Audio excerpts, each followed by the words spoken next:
In 1509, Henry VII, King of England and Lord of Ireland, lay dying in his bedchamber. He had been ill off and on for 2 years, having suffered a severe throat infection in 1507. He had recovered, but his immune system had been severely undermined by his age and the constant state of depression he had suffered from since the deaths of his wife, Elizabeth of York, and his son and heir, Prince Arthur.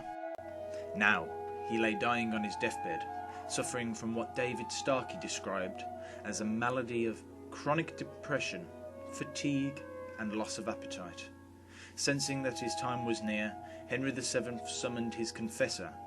He also summoned Prince Henry to his bedside, and according to Henry VIII himself, was ordered by his father to honour the treaty between England and Spain that had united the two kingdoms in a dynastic marriage. Prince Arthur had been married to Catherine of Aragon, but had died without consummating that marriage.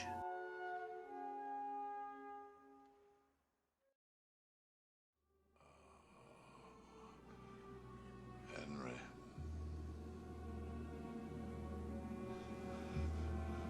Your brother's widow, Catherine. You must take her as your wife. England needs Spain. Yes, Father. There are many who would usurp the throne, watching and waiting in the shadows. I am ready. Are you? Then tell me, what is the most important thing to do when you are king? Make glorious war, Father. Recapture the spirit of Agincourt. Expand the territories in France. Keep the Scots at bay.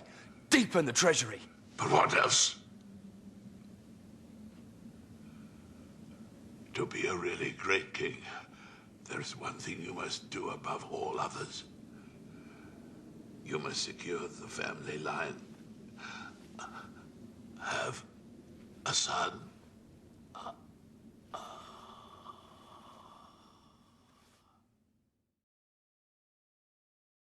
At 11 p.m. on Saturday the 21st of April, 1509, King Henry VII died. His death was kept a secret for 2 days, and then his son was proclaimed King Henry VIII of England on the morning of Tuesday the 24th of April in London. It was the start of a new era. The old tight-fisted king had been replaced by a young, handsome, fun-loving Renaissance prince. Who could possibly have known at that time what was ahead? Henry VIII's succession to the throne was met with wild celebrations.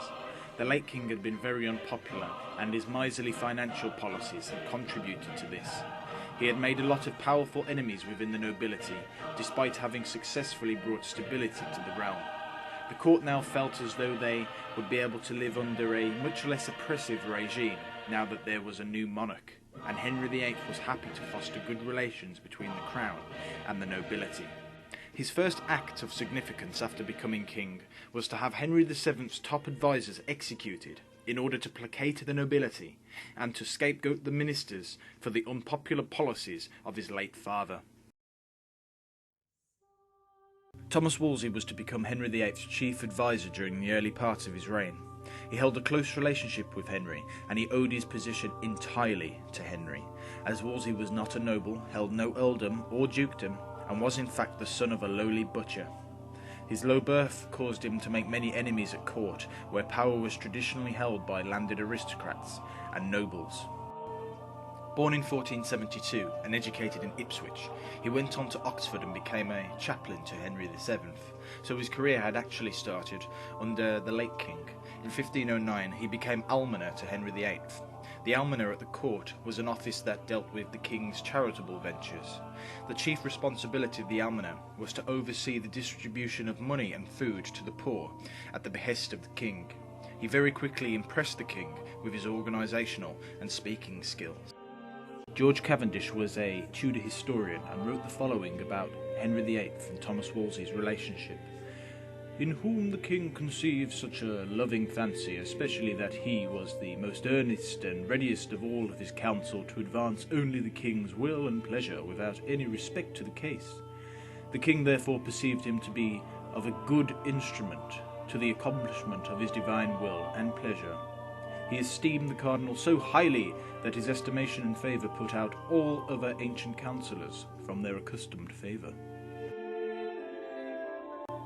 In other words, the king was able to look past the lowly status of the most talented of his subjects and was willing to appoint his chief ministers based on merit and ability. As Cavendish states, the appointment of Wolsey as the top dog at court limited the influence of the nobility and caused burning resentment amongst them.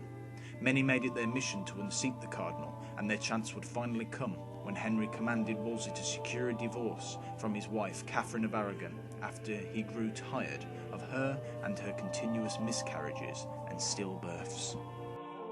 Never forgetting the advice that his father had given him on his deathbed, Henry VIII had made it his life's mission to continue the Tudor dynasty and to produce an heir so that there would be stability in the kingdom once he himself had died.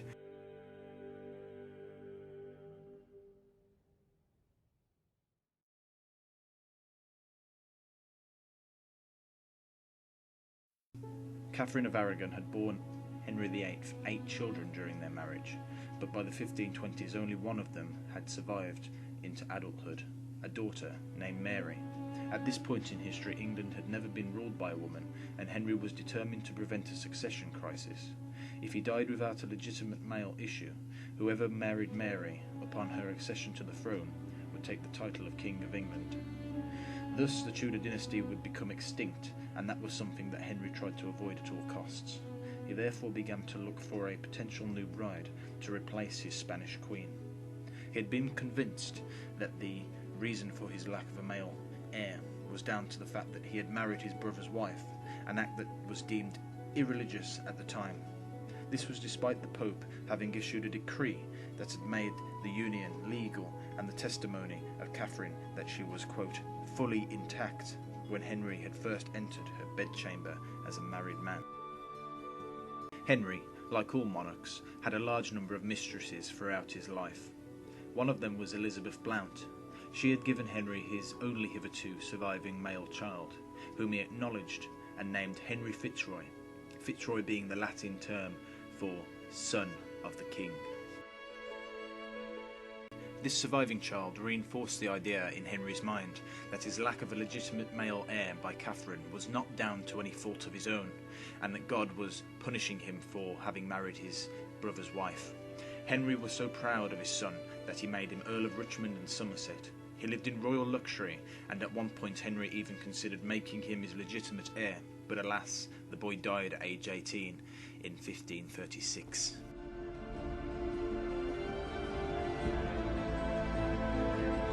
Henry VIII met Anne Boleyn in 1522 at a ball. She had been in France at the royal court and had been educated there. Although not particularly beautiful by Tudor standards, she was certainly charismatic and charming, and had an ability to captivate those around her. Henry fell for her, and decided that his marriage to Catherine of Aragon was invalid and void. He therefore ordered Wolsey to secure an annulment. We will find out how that went in the next episode. Next time, we will learn about Henry's great matter, his wars, and the reform movement that had begun to gather momentum in England against the Catholic Church. The Reformation in England was at hand.